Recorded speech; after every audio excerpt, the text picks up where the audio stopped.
ह्रीं क्लीं क्लीं ऐं अर्यं बं बं हं शं तं पं वं वं मं मं हं हं शं शं तं तं पं पं झं झं झीं झीं छीं छीं द्रां द्रां ध्रीं ध्रीं द्रवे द्रवे नमस्ते भगवते श्रीमते पवित्रतर्जनिषेच्यामि स्वाहा उदक चंदन तंदुल पुष्पकै चर सुदीप सुधूप पलर्घ्यकै धवल मंगल गान रवाकुले जिन ग्रहे अभिषेक महम्यजे ओम ह्रीं अभिषेकांत शिवादि वीरांते वनवा जलपलादि महा अर्घम नरपामते। बंधुओं, जैसा आप सभी को विदित है, 700 स्वामी शिखर की पावन तलहटी में स्थित गुणायतन परिसर में निहारिका परिसर से सिद्ध चक्र महामंडल विधान का आयोजन मुनिवर के संघ के सानिध्य में संपन्न हो रहा है और उसके सानिध्य में आज उन्होंने नित्य शांति अमृत को शांति कराने का परम सौभाग्य प्राप्त किया है। मुंबई से श्रोमणी संरक्षक से आरपी जैन, श्रीमती ममता जी, प्रशांत, श्रीमती दिव्या, भरत जी, पारस जैन सा परिवार, विदिशा संस्थापक से श्रीमती कमलाबाई, चंद्रशेखर जी, अनिता, प्रिया, दिव्या, उदंग जैन सा परिवार, रांची संस्थापक से श्रीमती चंद्रकला जी, नीरज जी, लियांसा, जयाख जी पाटनी सा परिवार। हम परम पूज्य गुरुदेव के चरणों में बारंबार नमस्ते कर निवेदन करते हैं, स्वामी आज की शांति करा के हम सभी के जीवन को धन्य करें। गुणायतन के श्रोमणी संरक्षक और मार्गदर्शक नित्य शांति धारा पुण्यार्जक कोलकाता से श्रोमणी संरक्षक रमेश जी, अनिल, किरण, जयश्री, ऋषभ, ऋषा, मयंक, शैली, शुभम, पल्लवी, एकांश, रावगी परिवार, इनके परिवार में सुख शांति समृद्धि उत्तम स्वास्थ्य की वृद्धि हो।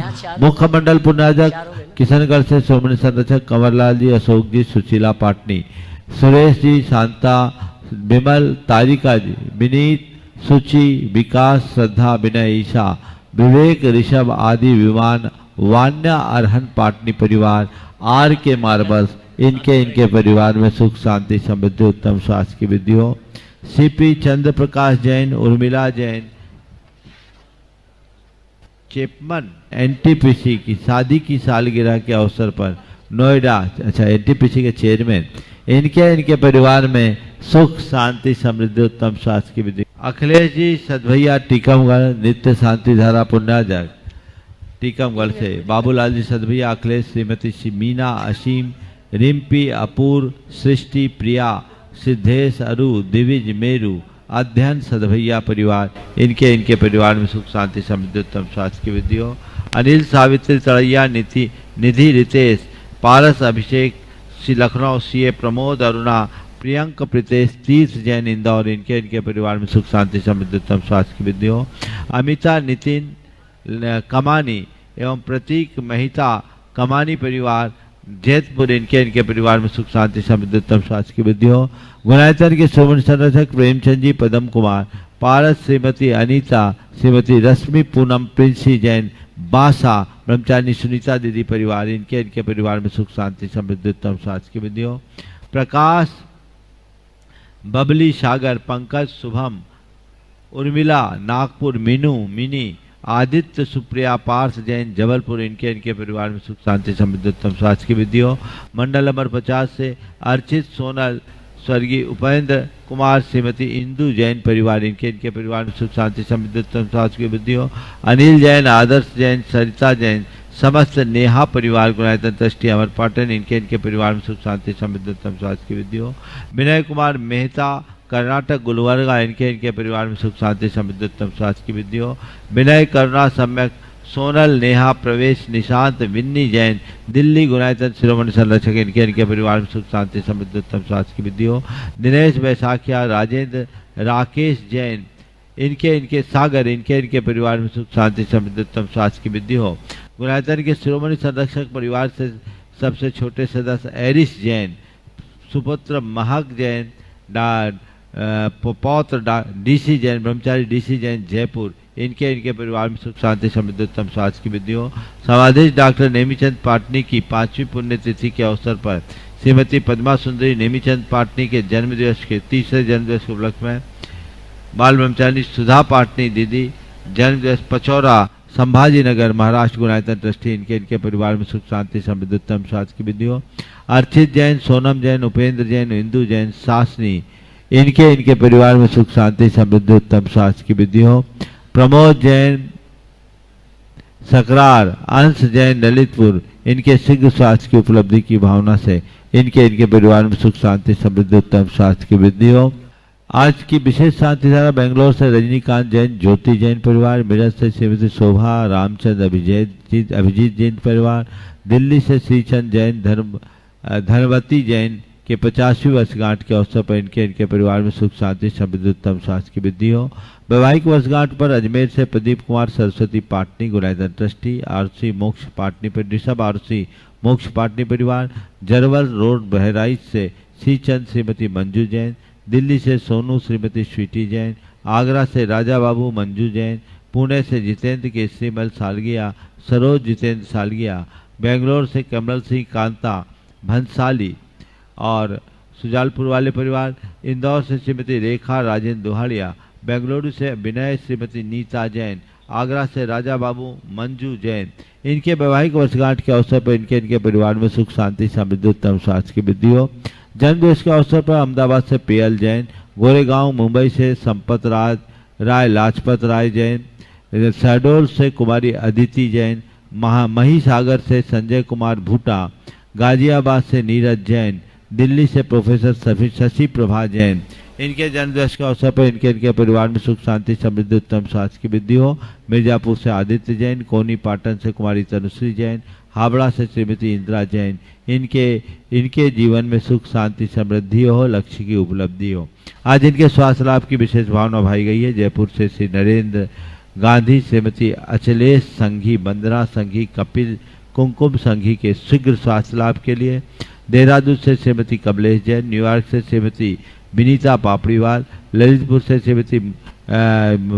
से विक्की जैन मोहनी, बंडा से श्रीमती सुगंधी बाई जैन ठेकेदार परिवार, गुवाहाटी कोलकाता से देवर्ष जैन, गुना सिंगापुर से विवेक जैन और उनकी माताश्री तथा जबलपुर से गुणायतन ट्रस्टी दीना जैन। इन्हें शीघ्र स्वास्थ्य की उपलब्धि हो। इनके परिवार में सुख शांति समृद्धि उत्तम स्वास्थ्य की वृद्धि हो। जितने लोग यहाँ प्रत्यक्ष रूप से उपस्थित हैं और जो परोक्ष रूप से इस शांति धारा का अनुमोदन कर रहे हैं, उनके परिवार में सुख शांति समृद्धि उत्तम स्वास्थ्य की वृद्धि हो। सभी मंडल पुण्यार्जकों के परिवार में सुख शांति समृद्धि उत्तम स्वास्थ्य की वृद्धि हो। सबका मंगल हो, सबका कल्याण हो, सभी सुखी रहे और स्वस्थ रहे। इस पुनीत भाव से शांति धारा का शुभारंभ करें। ओम नमः सिद्धेभ्यः श्री वीतरागाय नमः।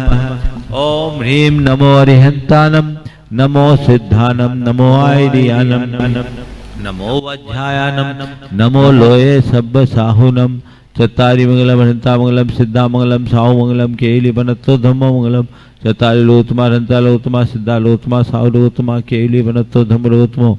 चत्तारि सनबो जामि हंते सनबो जामि सिद्धे सनबो जामि साहु सनबो जामि केवली पनत्तम धम्मम सनबो जामि। ओम ह्रीं अनादि मूल मंत्रेभ्यो नमः। सर्व शांतिम तुष्टिम पुष्टिम च कुरु कुरु।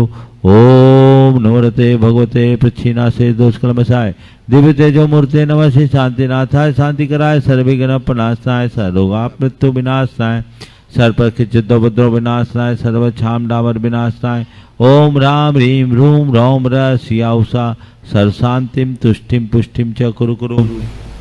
ओम ह्रूम शुभट कीटिम घाते घाते पर विघ्नान स्फुटे स्फुटे सहस्कंडान कुरु कुरु परमुद्रान छिंद परमंतान भिन्न भिन्न छ व रूम पट सर शांतिम कुरु कुरु।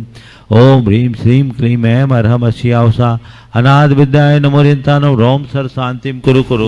ओम आराम श्री ह्रीं आहुरूम ऊ रोम साहर जगदादम विनाशनाय ह्रीं श्री शांतिनाथाय नमः सर शांतिम कुरु कुरु। ओम ह्रीं श्री शांतिनाथ अशोक कर सत प्रातिहार मणिताय अशोक कर सत प्रातिहार सोन पदब्दाय हमलार ओडियम बीजाय सर्वदो शांति कराय नमः सर शांतिम कुरु कुरु। ओम ह्रीं श्री शांतिनाथाय सुरप सृष्टि सत प्रातिहार मणिताय सुरप सृष्टि सत प्रातिहार सोन पदब्दाय हमलार ओडियम बीजाय सर्वदो शांति कराय नमः सर शांतिम कुरु कुरु। ओम ह्रीं श्री शांतिनाथाय बुद्धनि सत प्रातिहार मणिताय बुद्धनि सत प्रातिहार सोन पदब्दाय बमलार वेम विजय सर्वदो शांति कराय नमः सर शांतिम कुरु कुरु। ओम ह्रीं श्री शांतिनाथाय चामृतोलन सत प्रातिहार मणिताय चामृतोलन सत प्रातिहार सोन पदब्दाय रामलार वेम विजय सर्वदो शांति कराय नमः सर शांतिम कुरु कुरु।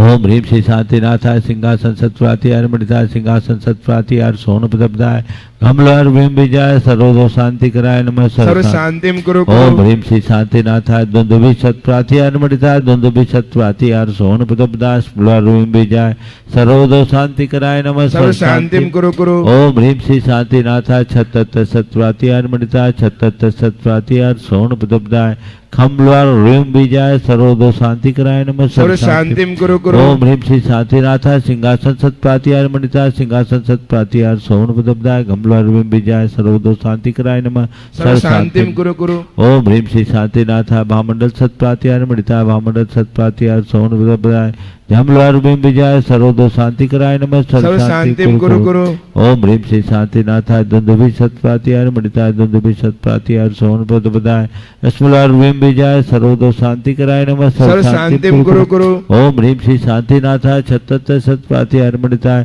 छत्त सत्प्रातिहार सोन प्रदब्धाय खमलार भीम विजय सर्वदो शांति कराय नमः सर्व शांतिम कुरु ओम ह्रीं श्री शांतिनाथाय प्रातिहार्याय सहिताय बीजाष्ट मंडन मणिताय सर्वज्ञ शांति कराय नमः सर्व शांतिम कुरु ओम ह्रीं मरहम नमो जिनानम ओम ह्रीं मरहम नमो ओहि जिनानम सर्व शांति ओम भवतु ह्रीं मरहम नमो परमोहि जिनानम सर्व शांति ओम ह्रीं भवतु मरहम नमो सब्बोहि जिनानम सर्व शांति ओम ह्रीं भवतु मरहम नमो अनंतोहि जिनानम सर्व शांति ओम भवतु ह्रीं मरहम नमो कोठ बुद्धिनम सर्व शांति ओम भवतु ह्रीं मरहम नमो बीज बुद्धिनम सर्व शांति ओम ह्रीं भवतु मरहम नमो पदानुसारिणम सर्व शांति ओम ह्रीं भवतु मरहम नमो संभिन सोदारानम सर्व शांति ओम भवतु ह्रीं मरहम नमो स्वयं बुद्धानम सर्व शांति ओम ह्रीं भवतु मरहम नमो पत्ते बुद्धानम सर्व शांति ओम भवतु ह्रीं मरहम नमो बोहि बुद्धानम सर्व शांति ओम भवतु ह्रीं मरहम नमो उजु मदीनम सर्व शांति ओम भवतु ह्रीं मरहम नमो विपुल मदीनम सर्व शांति भवतु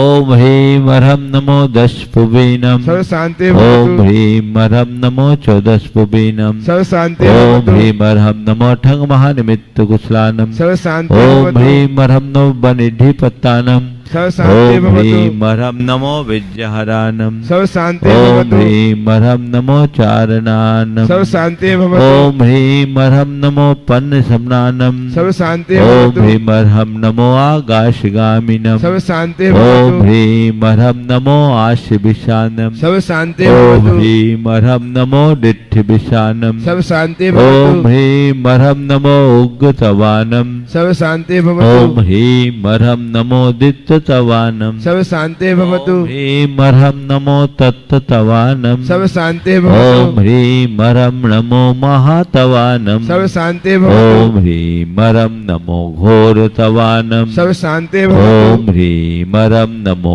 घोर गुणानम सर्व शांति ओम भवतु ह्रीं मरहम नमो घोर परकमानम सर्व शांति ओम भवतु ह्रीं मरहम नमो घोर गुणबम भयारिनम सर्व शांति ओम भवतु ह्रीं मरहम नमो आमो सही पत्तानम सर्व शांति ओम भवतु ह्रीं मरहम नमो खेलो सही सर्व पत्तानम शांति भवतु ओम ह्रीं मरहम नमो जल्लो सही पत्तानम सर्व शांति ओम भवतु ह्रीं मरहम नमो बिठ्ठो सही पत्तानम सर्व शांति भवतु ओम ह्रीं मरहम नमो सब्बो सही पत्तानम सर्व शांति ओम भवतु ह्रीं मरहम नमो मन बलिनम सर्व शांति ओम भवतु ह्रीं मरहम नमो बची बलिनम सर्व शांति ओम भवतु ह्रीं मरहम नमो काय बलिनम सर्व शांति ओम भवतु ह्रीं मरहम नमो खीर सवीनम सर्व शांति ओम भवतु ह्रीं मरहम नमो सप्पि सवीनम सर्व शांति ओम भवतु ह्रीं मरहम नमो महु सवीनम सर्व शांति ओम भवतु ह्रीं मरहम नमो अमी सवीनम सर्व शांति ओम भवतु ह्रीं मरहम नमो खीन महानशानम सर्व शांति भवतु ह्रीं मरहम नमो बद्धमाननम सर्व शांति ओम भवतु ह्रीं मरहम नमो लोय सब सिद्धाय दनानम सर्व शांति ओम भवतु ह्रीं मरहम नमो भगवतो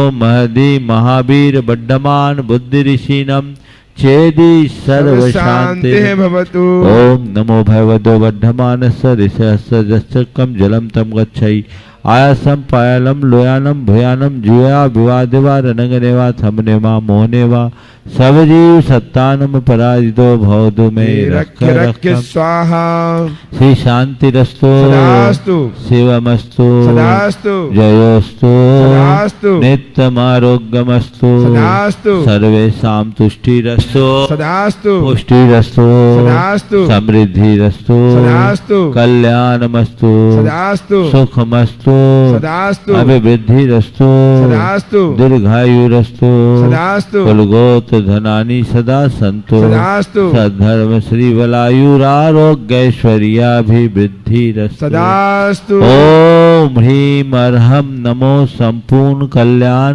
मंगल रूप मोक्ष पुरुषार्थस्य भवतु संपोज का नाम प्रतिपाल का नाम यतीन्द्र सामान्य धनानां देशस्य राष्ट्रस्य पुरस्य राज्ञः करोतु शांतिं भगवान जिनेन्द्र करोतु शांतिं भगवान जिनेन्द्र करोतु शांतिं भगवान तद्भस्त जिनेन्द्र घाति कर्माणः केवल ज्ञान भास्करा कुर्वन्तु जगतां शांतिं विश्वाद्या जिनेश्वरः कुर्वन्तु जगतां शांतिं विश्वाद्या कुर्वन्तु जगतां शांतिं विश्वाद्या जिनेश्वरः। जय बोलो श्री आदिनाथ भगवान की जय जय जय गणप भगवान की जय जय जय आदिनाथ भगवान की जय जय जय पार्श्वनाथ भगवान की जय जय जय महावीर भगवान की जय जय जय शंकर भगवंतों की जय परम जय पूज्य जय आचार्य गुरुवर श्री विद्यासागर जी महाराज जय जय जय बोले परम पूज्य मुनि श्री प्रमाण सागर जी महाराज की।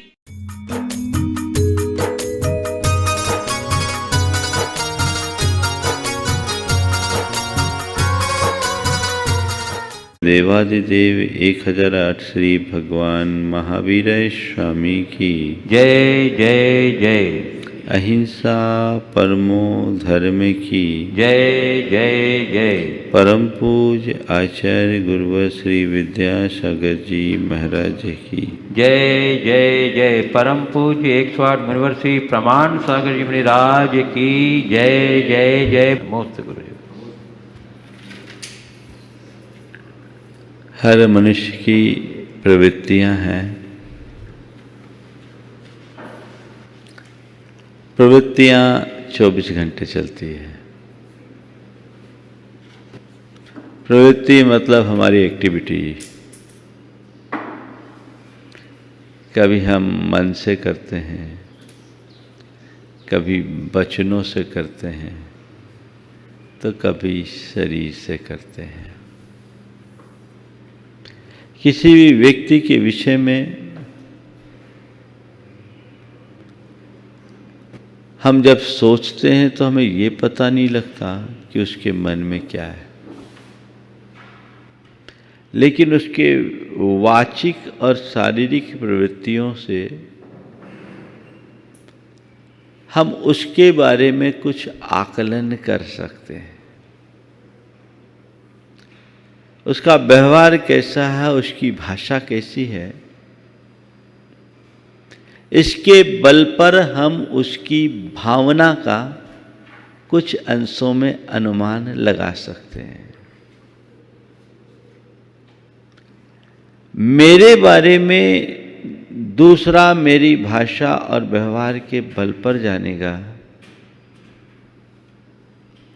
पर मैं अपने मन के बल पर भी अपने आप को जान सकता हूँ।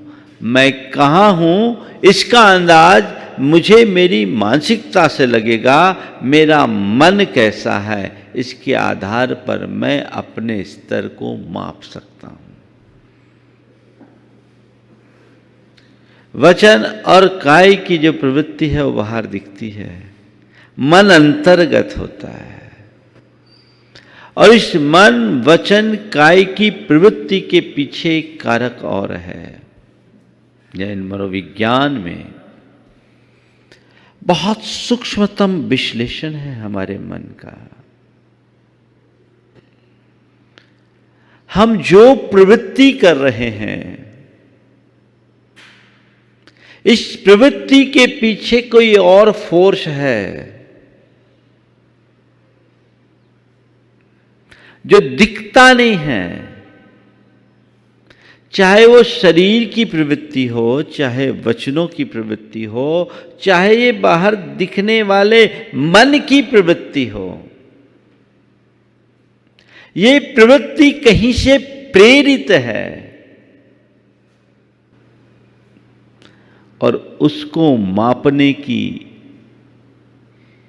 विधा जैन दर्शन में बताई गई है। और उसके लिए एक शब्द आता है लेशा।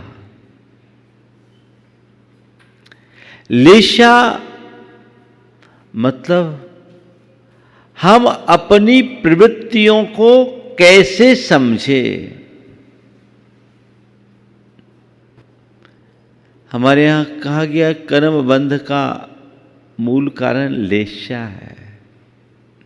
और वो लेशा है क्या? प्रवृत्ति नहीं। कषायोदयानुरंजित योग प्रवृत्तिर लेशा।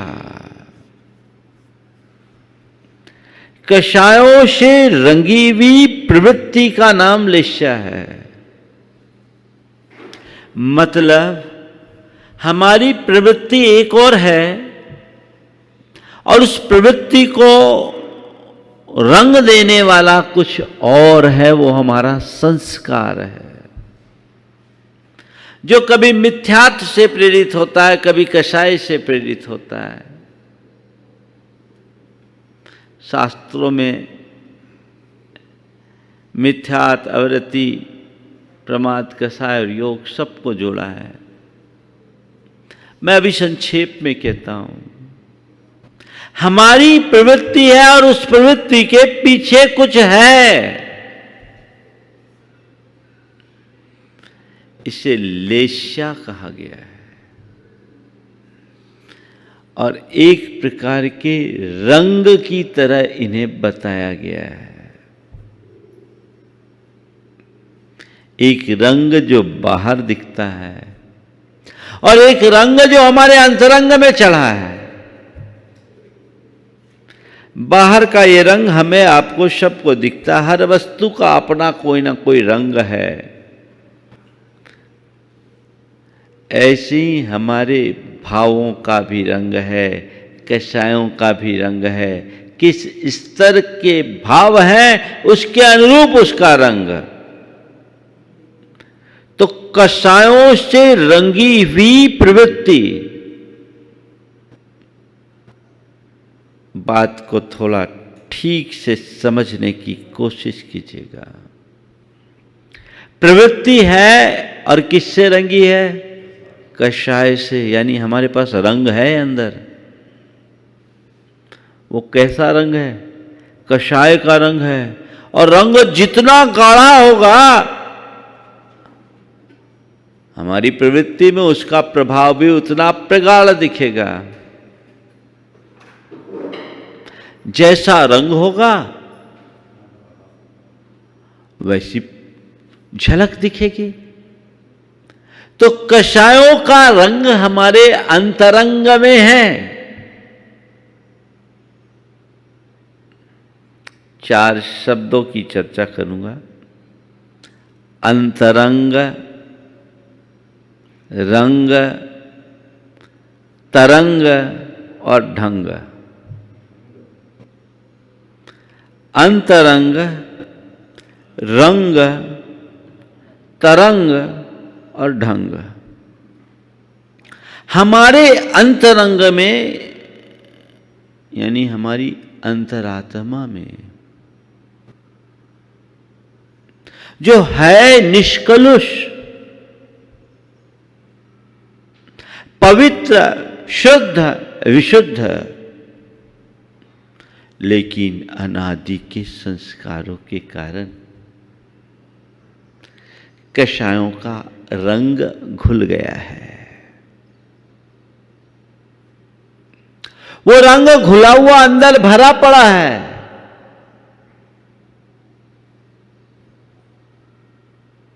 वो रंग अंदर घुला पड़ा है, भरपूर भरा पड़ा है।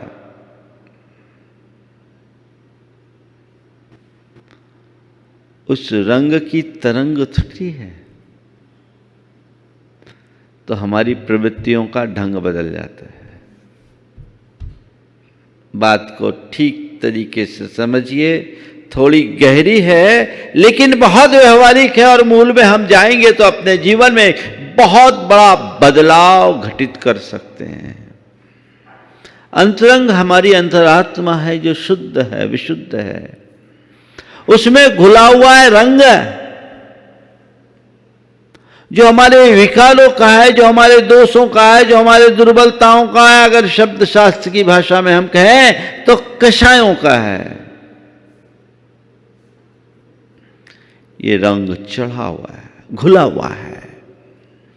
अब इस रंग में तरंग उत्पन्न होती है, घुला हुआ रंग है, तरंग होगी, हमारी प्रवृत्तियां हुई, हमारी प्रवृत्तियां हुई। उस प्रवृत्ति में इस रंग का जैसा पुट होता है, व्यक्ति के जीने का वैसा ढंग बन जाता है। हमारे संपर्क में अनेक प्रकार के लोग मिलते हैं। कुछ लोग होते हैं जो बड़े शांत, सुशील, भद्र परिणामी, हर पल क्षमता में लीन रहने वाले होते हैं। कुछ लोग होते हैं जो बड़े संतोषी, सेवाभावी, कृपालु प्रवृत्ति के होते हैं। कुछ लोग होते हैं जो सात्विकता से अपना जीवन जीते हैं। तो कुछ लोग ऐसे होते हैं जो बड़े लालची होते हैं। बड़े लालची होते हैं, हमेशा अपनी प्रशंसा सुनने के आदी और अभ्यासी होते हैं। दूसरों को ठगने की कोशिश करते हैं। थोड़ी सी प्रशंसा कर दो तो फूल जाते हैं। इस तरह की प्रवृत्ति करने वाले लोग होते हैं। दूसरों की निंदा करने में तत्पर होते हैं, दूसरों को ठगने में तत्पर होते हैं। ऐसे लोग भी होते हैं। कुछ लोग ऐसे होते हैं जो बड़े तीव्र स्वभाव वाले होते, उग्र मिजाजी होते हैं। और कुछ लोग तो ऐसे होते हैं जो प्रचंड स्वरूप धारण किए हुए होते हैं, देखने को मिलते हैं। मैंने ऊपर से नीचे की बात की, अब मैं नीचे से ऊपर चलता हूं। एक व्यक्ति है जो एकदम प्रचंड स्वभावी है, मैं एक को आधार लेकर के चलता हूं। केवल हम क्रोध रूप परिणाम को लेकर के चलते हैं। एकदम ऐसा प्रचंड जो किसी के बस में ना हो।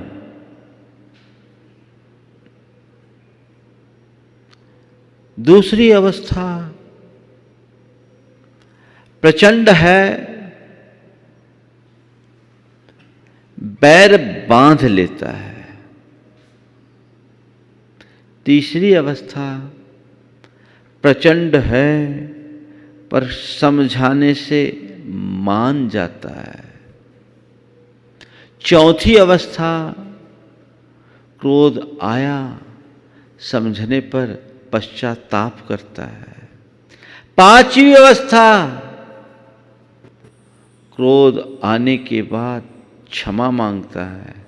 और छठवीं अवस्था क्रोध आता ही नहीं।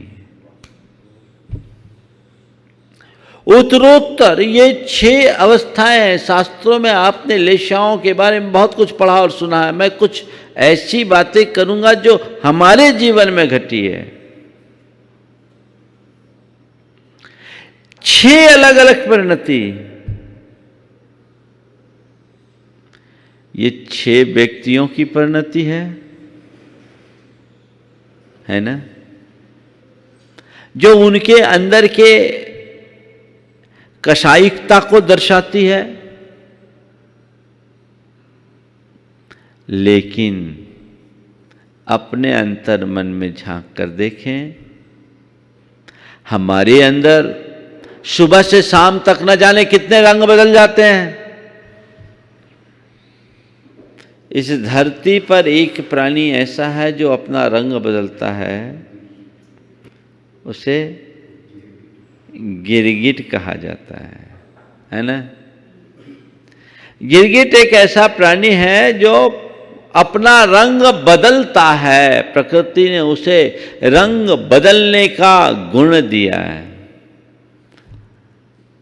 पर गिरगिट को रंग बदलने में फिर भी वक्त लगता है। मनुष्य अपना रंग पल पल बदल लेता है।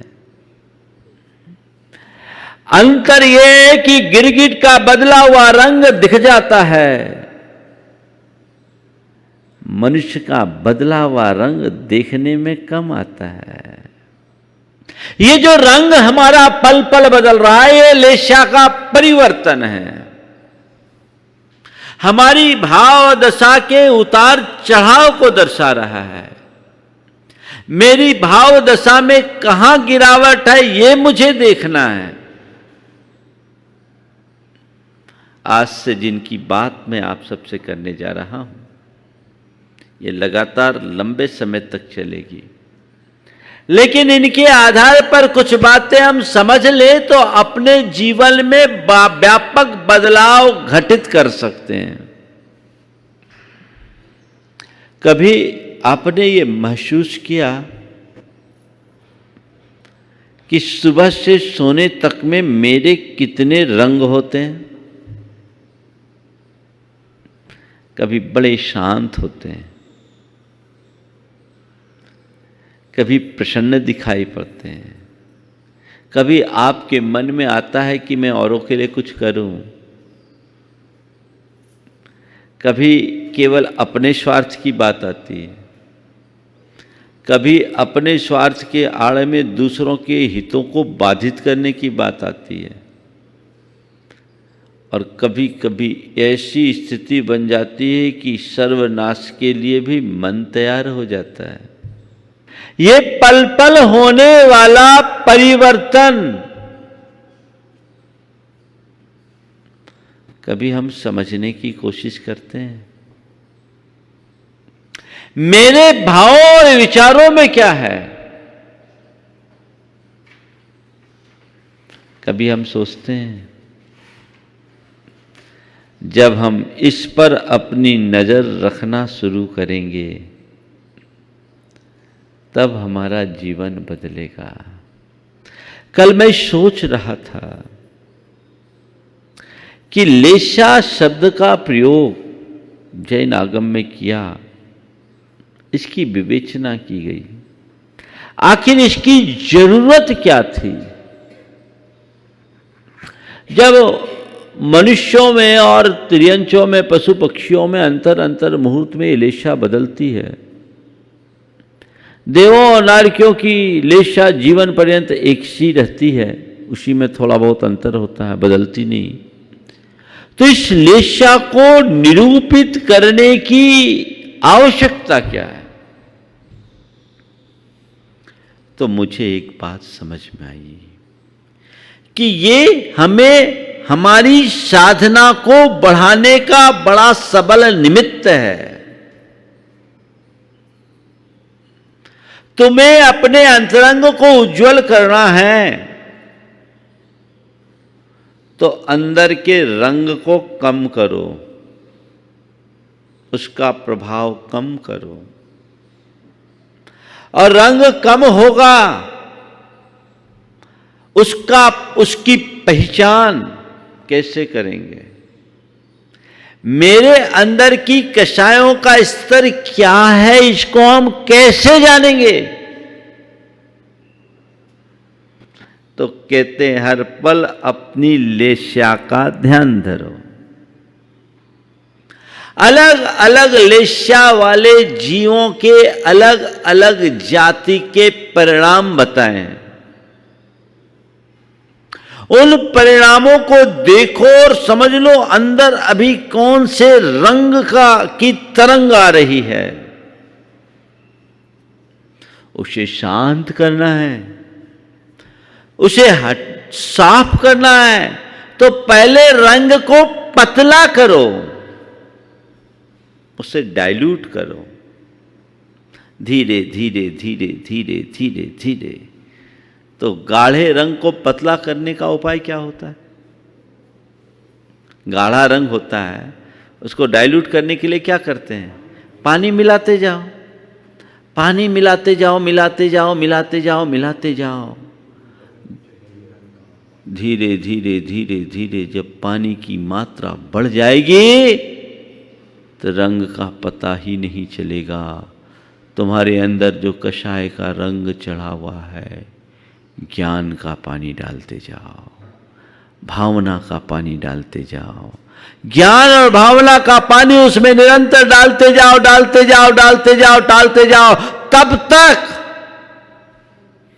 जब तक उस रंग का वजूद समाप्त ना हो। ये मन को धोने का सशक्त माध्यम है। मुझे लगता है कि हम लोग शास्त्रों की बातें पढ़ते हैं पर उसे दिमाग की खुराक बनाकर रख लेते हैं। मेरे चिंतन में बात बार बार आ रही कि वाकई में लेस्या के वर्णन की जरूरत क्या है। हमारे शास्त्रों में इसके विषय में बहुत कुछ लिखा गया है, बहुत कुछ लिखा गया। धौला में तो 16वीं पुस्तक केवल लेस्या से ही है,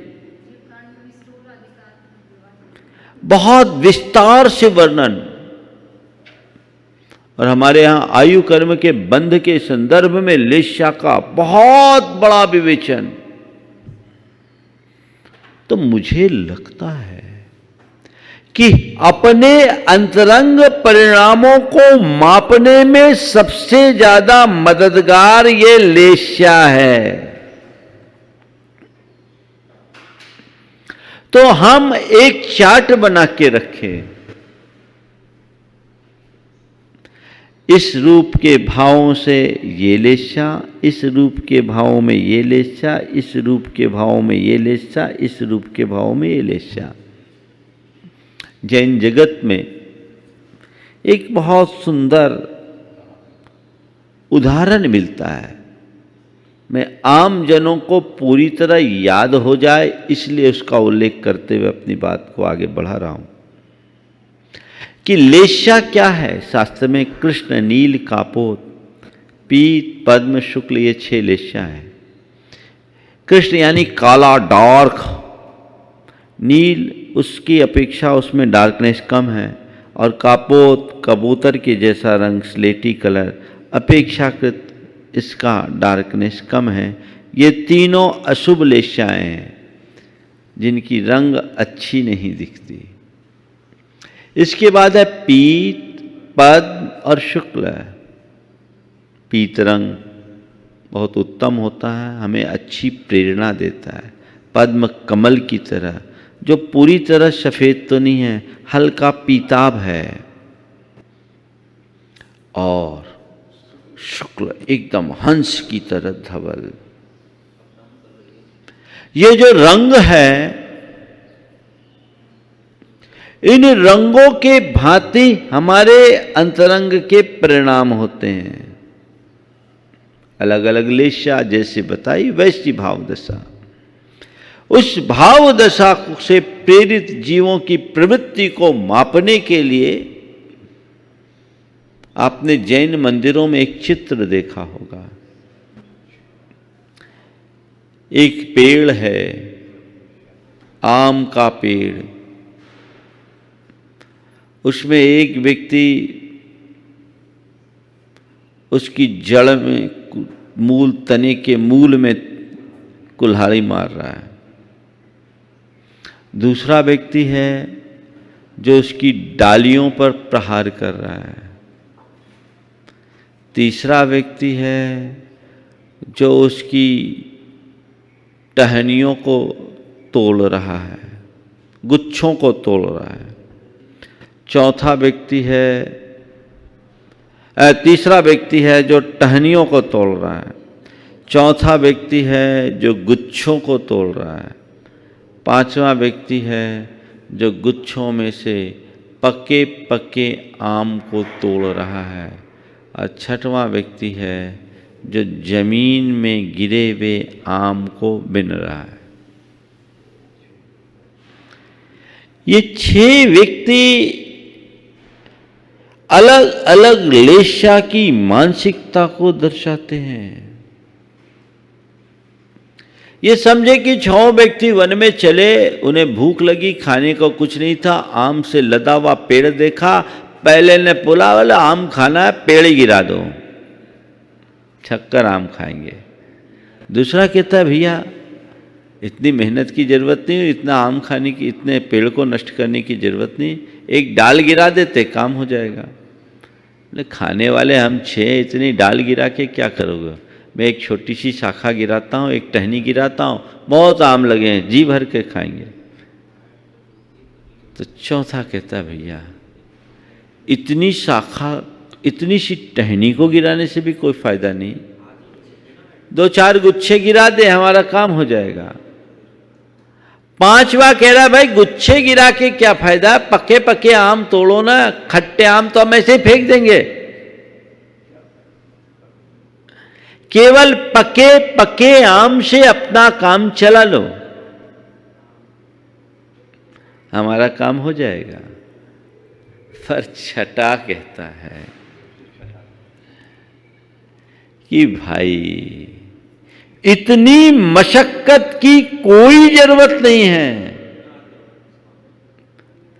पहले से इतने सारे आम गिरे हुए हैं, वो भी हमारी जरूरत से कहीं कुछ ज्यादा है, इसे चुन लो और अपना काम चला लो।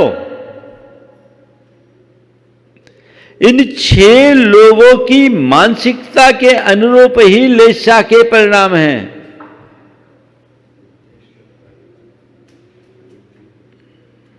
बहुत अंतर है, बहुत अंतर है। अब हमें देखना है कि मेरे भाव कब कैसे होते हैं। कल से मैं एक एक लेशा की बात करूंगा।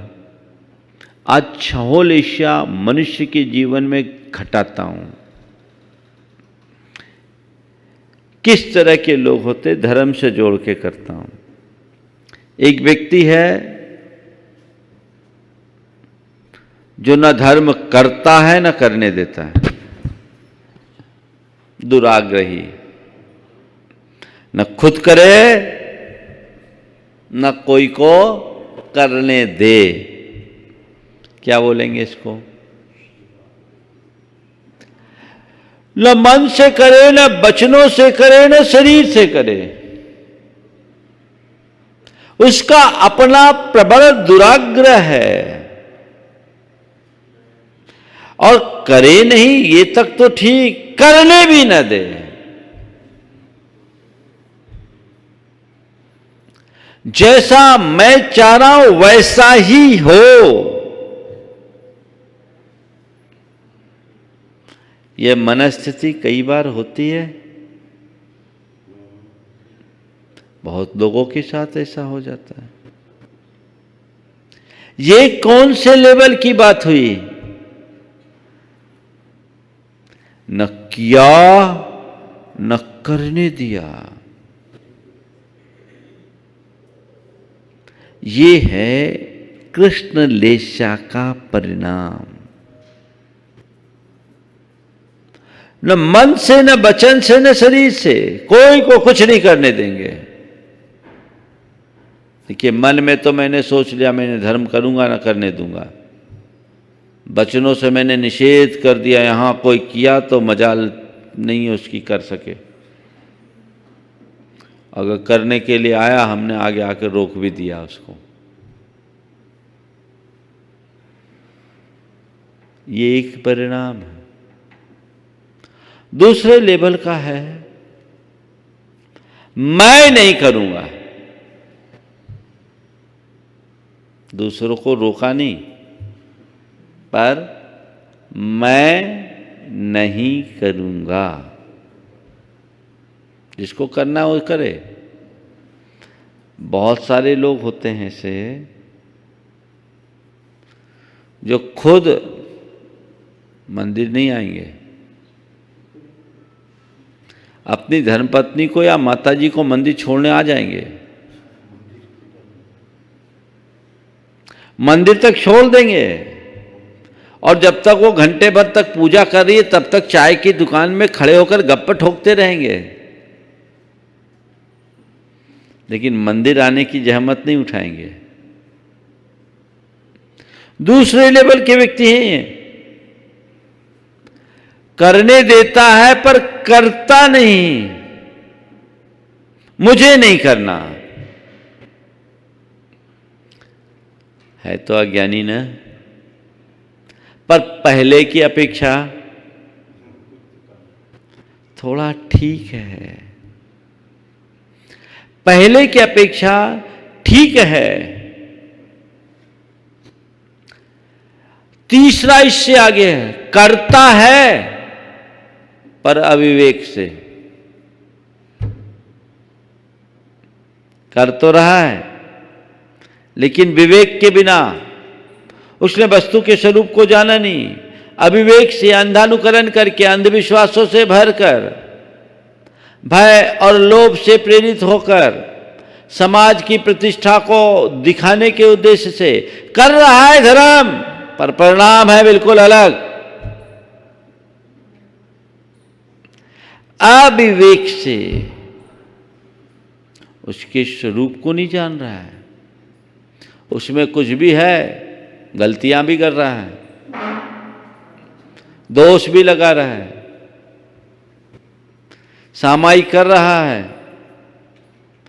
पर बस बैठने का नाम सामायिक मान लिया, सामायिक के नाम पर ऊँघे जा रहा है और उसको अनदेखा कर रहा है। ये क्या हुआ? कौन से लेशा के परिणाम हो गए?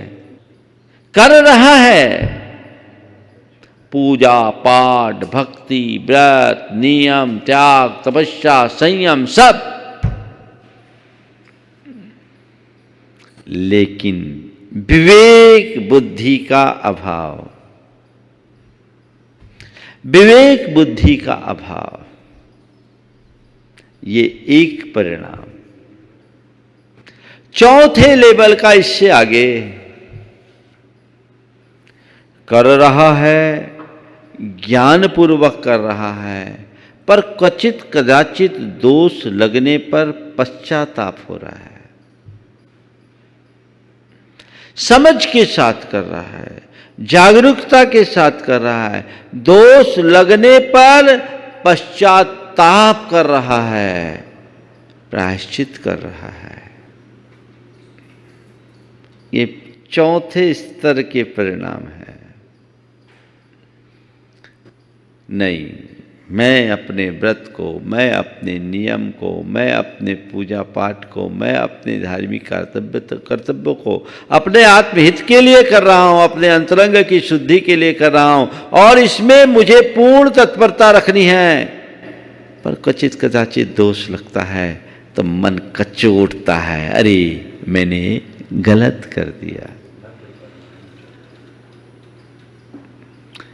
पर पांचवें स्तर का है,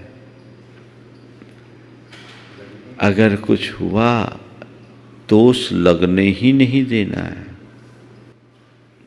दोष लगने ही नहीं देना है, और दोष लगे तो कठोर प्रायश्चित पूर्वक उसकी पुनरावृत्ति नहीं होने देना। चौथे में दोष लगने पर पश्चाताप है पर पुनरावृत्ति हो रही है। पांचवें में दोष लगने के बाद प्रायश्चित, और ऐसा प्रायश्चित की पुनरावृत्ति ना हो। और छठवां स्तर है, दोष ही न लगे। अंतर दिख रहा है? बस यही है लेशाओं का अंतर। ये छह लेशा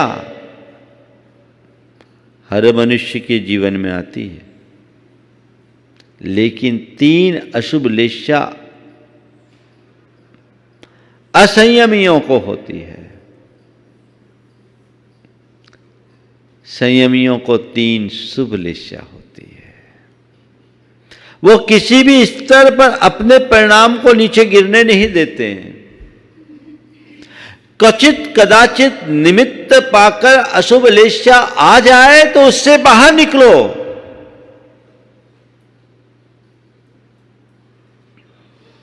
और बाहर निकलने का उपाय आज आपको बता रहा हूं। कल से पर्टिकुलर एक एक लेशा के परिणामों की चर्चा करूंगा, और उनसे हमें कैसे बचना है इसका कुछ मार्गदर्शन भी करूंगा। लेकिन आज संक्षेप में बस हमें एक चीज देखना है कि मुझे लगता है कि मैं ट्रैक से नीचे आया, तत्क्षण अपनी निंदा ग्रहा कीजिए। एक बहुत सुंदर उपाय है। व्यक्ति एक स्थान पर बैठे, सुबह से शाम तक के अपने विचारों को रिकॉल करे और उन विचारों का तटस्थ भाव से समीक्षण करे, देखे, उनका एनालिसिस करके देखे कि मैं कहां कहां गलत हूं, मैंने क्या क्या गलत किया। जो मैंने गलती की उसकी निंदा करो, उसके प्रति पश्चाताप हो, पुनरावृत्ति न करने का संकल्प लो और उसके लिए भावना योग का आलंबन लो। कुछ कमांड अपने साथ जोड़ो, देखे कि फ्रीक्वेंटली कौन सी दुर्बलता मुझ पर ज्यादा हावी हो रही है, जो मेरे चिंतन के स्तर को गिरा रही है। मुझे सबसे पहले उसे नियंत्रित करना है। अपने भाव और बर्ताव में सुधार लाने का यह बड़ा अच्छा रास्ता है। कई लोग सामायिक करते हैं ना, मैं आपको सामायिक का एक दूसरा तरीका बताना चाह रहा हूं आज। जिनको सामायिक में ज्यादा नींद आती है, वो नींद कहीं ना कहीं प्रमाद और अरुचि का द्योतक है। आपका मन नहीं लगता सामायिक में, कुछ मत करो, एक दूसरा प्रयोग करो। कॉपी पेन लेके बैठो और सामायिक करते समय जो जो विचार आते जाए लिखते जाओ।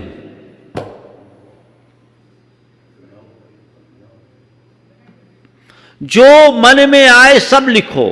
किसी को गाली देने का मन आ रहा हो तो लिख दो, कहीं तुम्हारे मन में कोई भोग विलास की चाह उत्पन्न हो रही है तो लिख दो, धन पैसे के प्रति लालसा उत्पन्न हो रही है तो लिख दो, मौज मस्ती का भाव आ रहा है, जो आ रहा है लिखो।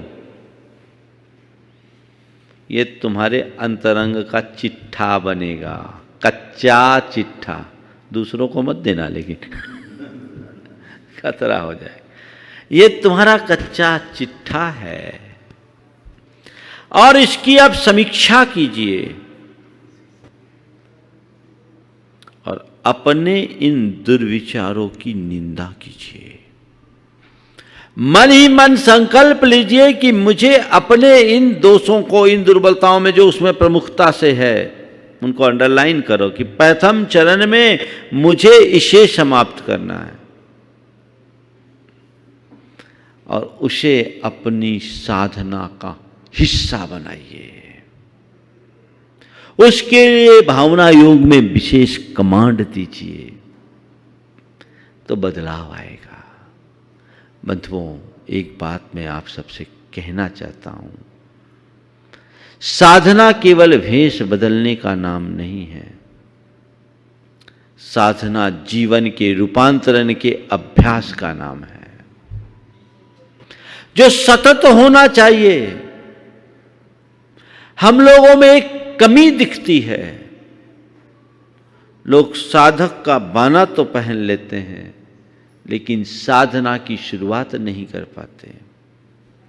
बंधी बंधाई रूटीन में जीने का नाम साधना नहीं है।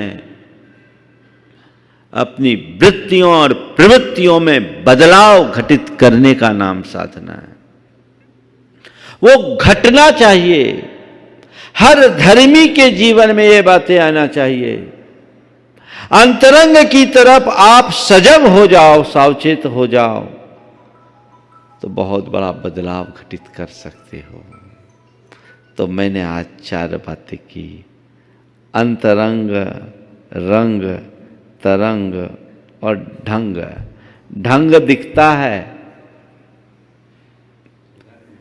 तरंग और रंग हमें नहीं दिखता और अंतरंग तो दबा हुआ है। हम अपने अंतरंग स्वभाव को जाने,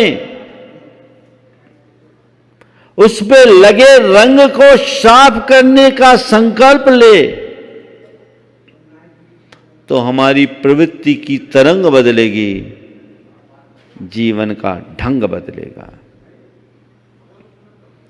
जैसा रंग वैसा ढंग हो जाता है, कहते हैं रंग ढंग ठीक नहीं है।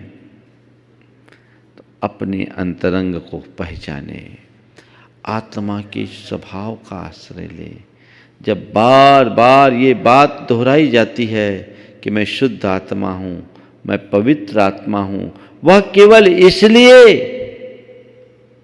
कि मुझे मेरे अंतरंग का भान हो। मेरा असली स्वरूप तो यही है। बाहर से ये जो बातें आई है वो विकृति है, मेरा स्वभाव नहीं, मुझे उससे मुक्त होना है। आचार्य कुंद ने समय सार में एक बात बहुत अच्छी की कि अपनी विकृतियों और बुराइयों को जानो, तभी तुम उससे मुक्त हो पाओगे। और उस जानने के बाद उससे मुक्त होने का प्रयत्न करो। वे कहते हैं नादून आशवानम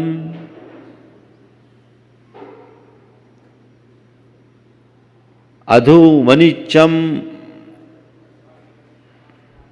नादून आशवानम, अपने आश्रवों को जानो, अशुभ असुचिपन को जानो, दुखस्य कारणंती तदो नियतिम कुन दीनानी। नादून आसवानम अधुमनिचम तहा असुचित्तम च दुखस्य कारणंती तदो नियतिम कुन जीवो। उन्हें जानकर,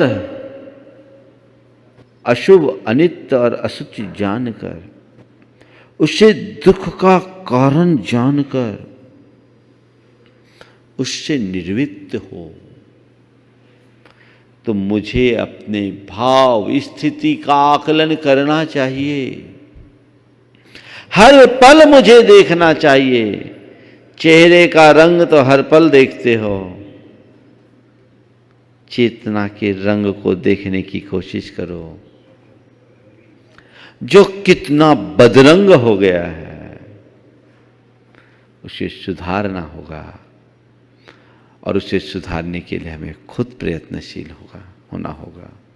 बाहर के रंग बदलने में कोई ज़्यादा पुरुषार्थ नहीं, भीतरी रंग को बदलने में पूरा जीवन बदल लग जाता है। तो हम अपने अंतरंग को जगाने की कोशिश करें, उसी अनुरूप अपना सम्यक पुरुषार्थ करें। इसी भाव के साथ मैं विराम ले रहा हूँ। बोलिए परम पूज्य आचार्य गुरुवर श्री विद्यासागर जी महाराज की